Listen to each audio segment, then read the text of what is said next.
Hey Queens, how are you? Welcome back to my channel. It is Thursday, 6:42, and I am very excited to chat with you.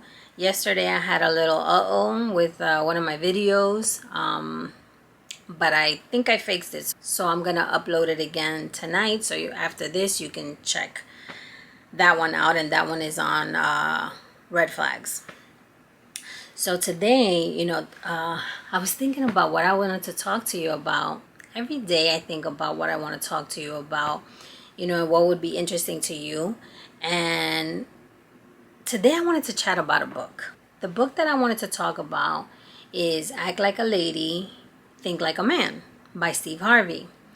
And while I'm thinking about relationships and the good, the bad, and the ugly, I'm always talking about my perspective because I am a female, right? And this channel is to support women and empower women.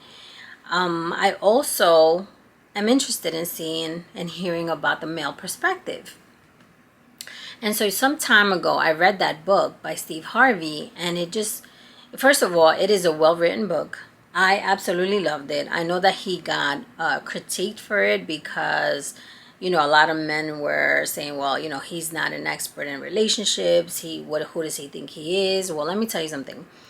He gave us a lot of insight, and us women, he gave us women a lot of insight on how men think. And there were a couple of things that he touched upon in the book that really made me think about what I want in a relationship and what I need to see in men, and what I need to be careful when I meet men, or when, let's say, I become involved with someone. So I am very grateful to him. So thank you, Steve Harvey, if you're watching this, or someone in your campus watching this. I absolutely loved your book. And so one of the things that stood out to me, right? One of the most controversial things that he said in his book was not to give up the cookie for at least 90 days. And the analogy that he used was excellent. He said, when you start a new job, you don't get health insurance for 90 days because you have to prove to your employer that you're worthy and that you're worthy of keeping, right? You're not gonna get fired. You show up to work on time. You're never late. You're not absent. So the employer will keep you permanently after 90 days, and that's when you get insured, or health insurance. So he used that analogy to make us understand where he was coming from a male perspective, and I appreciated it because I wouldn't have never thought of it that way. I am a bit conservative, and I'm not here to judge.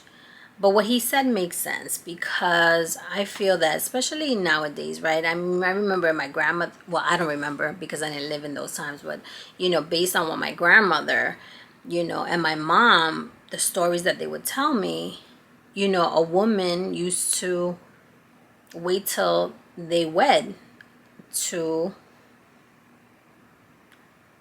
be intimate. And nowadays it's not like that. The younger generations, it's very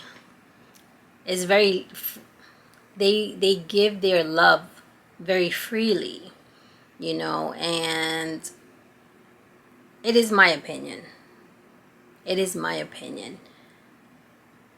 that a man will lose respect for you if you just give it up without even thinking about it.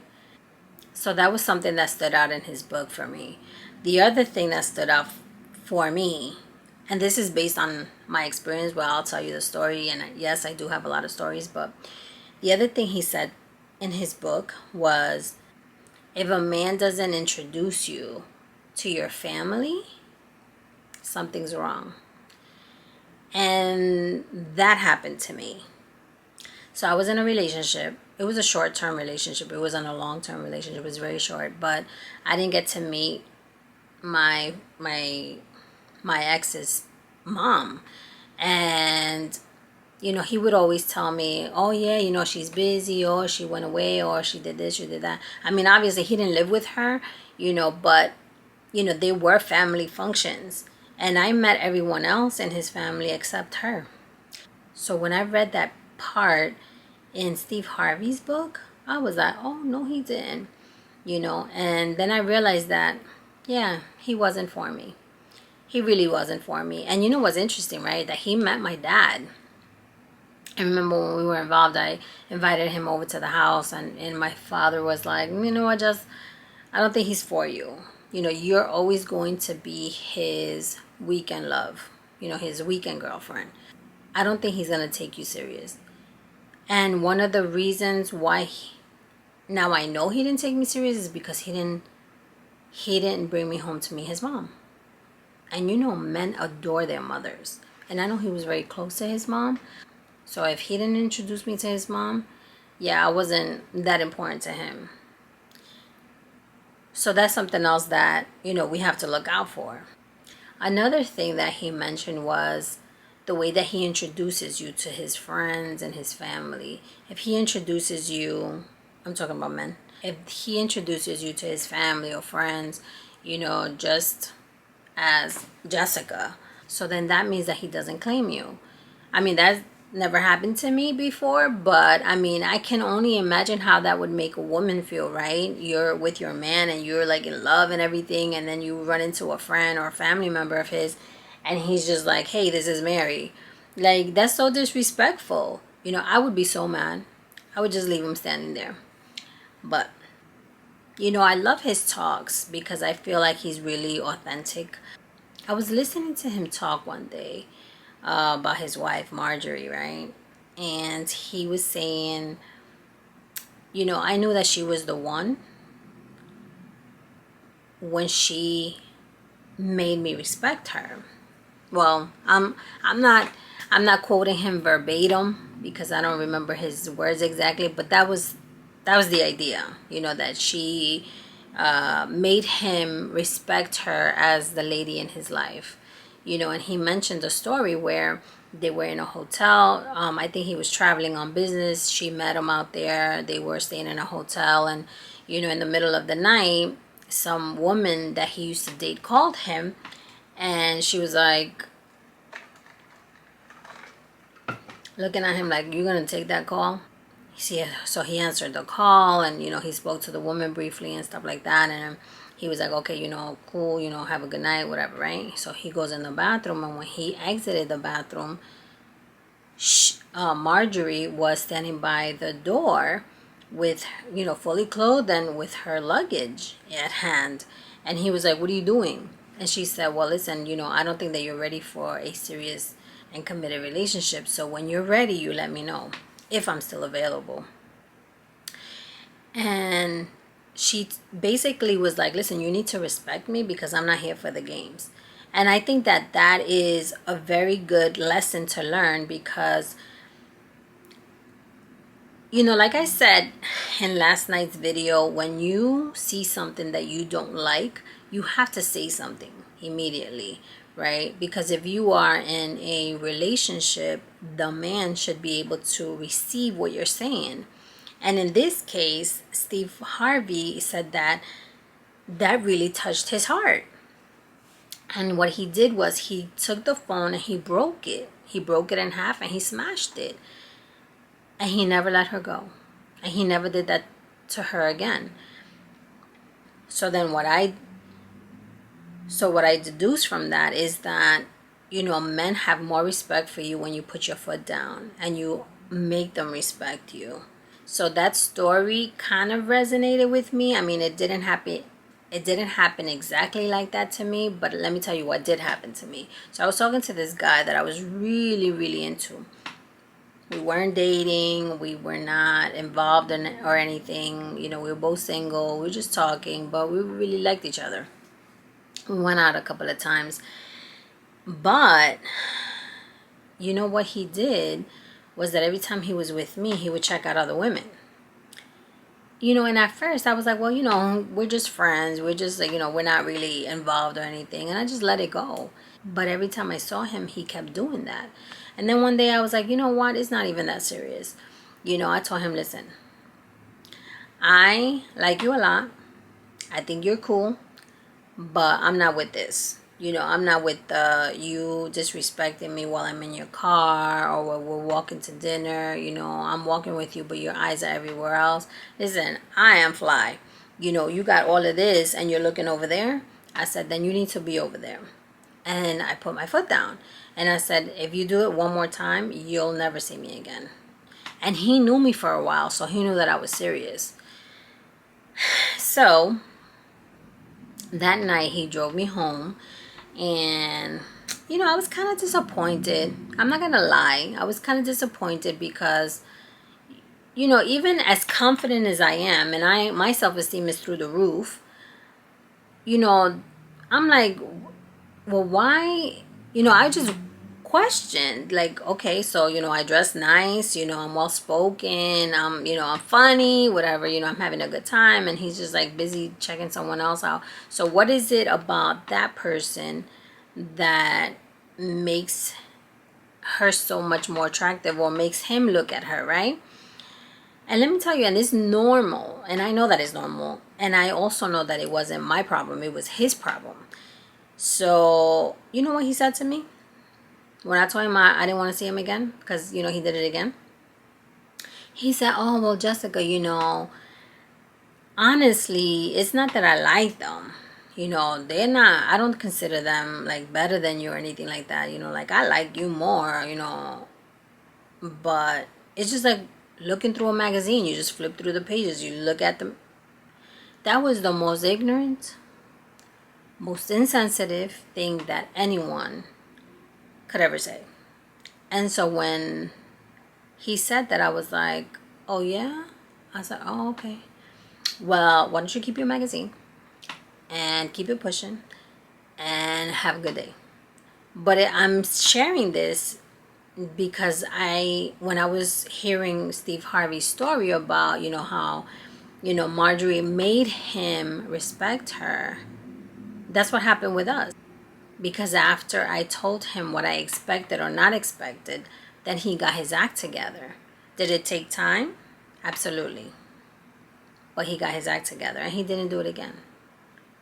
And that's when I knew that he really cared for me, because he made that change. You know, and also Steve Harvey mentions in his book that, you know, men change when they know that you're the one. Men change for the woman who they consider as the one. Men won't change for someone that they don't care about or that they don't respect. So I thought it was cool. You know, I was remembering that book. Actually, I don't know what happened to that book. I know I had it here somewhere, but it's a really good book. I'm not advertising for him.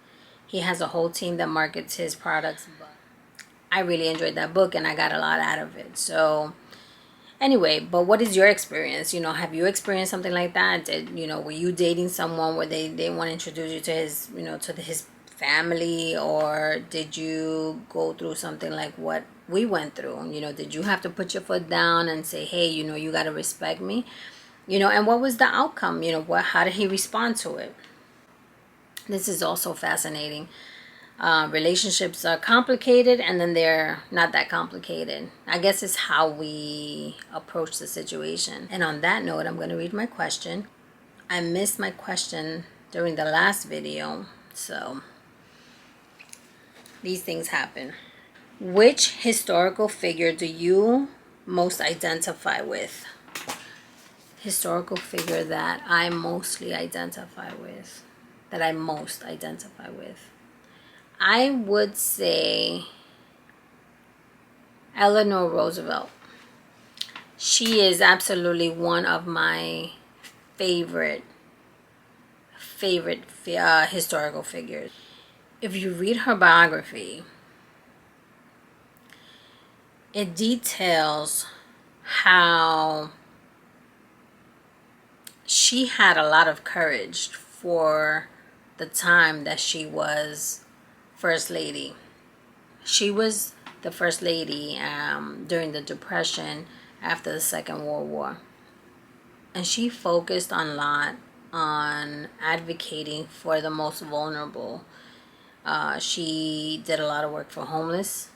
You know, let me tell you, you know, New York City has what they call the projects, but it's really not the projects. They're called developments, right? The developments here in New York City are run by the agency called the New York City Housing Authority. So the New York City Housing Authority was really her vision.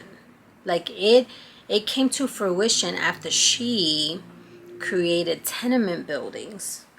She worked with developers to create tenement buildings that later turned into the New York City Housing Authority.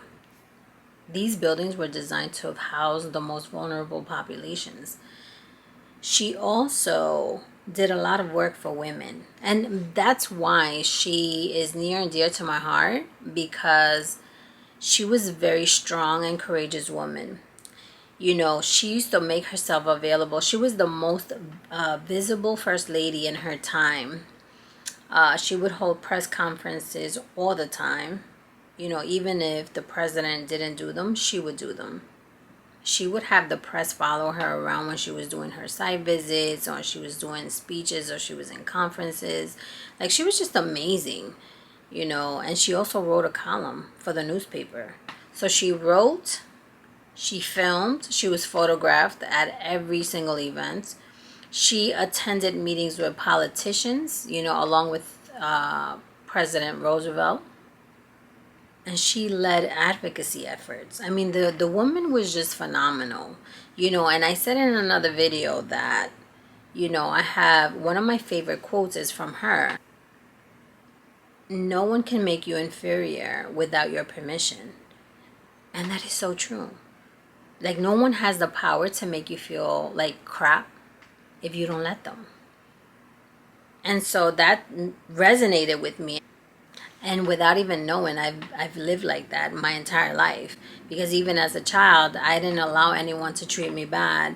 And if someone treated me bad, I always said something. So she is the public figure that I most identify with. You know, I am all for women's rights. I am all for advocacy. I have worked with the most vulnerable population. I am very outspoken. If I can be in front of the camera, in the news, on video all the time, I would. I would have a team follow me around if I could. And I love to write. And so she and I have a lot in common. And when I read that quote, I said, wow, I've been living like that my entire life. I don't allow anyone to mistreat me. And if somebody speaks to me like rudely, you know, I'm not shy about telling them, listen, please don't talk to me like that. You know, or you're offending me, or you're being rude to me, or, you know, I'm very outspoken. So definitely I identify with her. Who do you identify with? So thank you for stopping by again. If you like this video, like, share, and subscribe. Tell your friends to come on over and check us out. And don't forget, I have my Spanish channel. I will put the link down below. If you are bilingual, you can hop on over and check us out there too. Have a good night.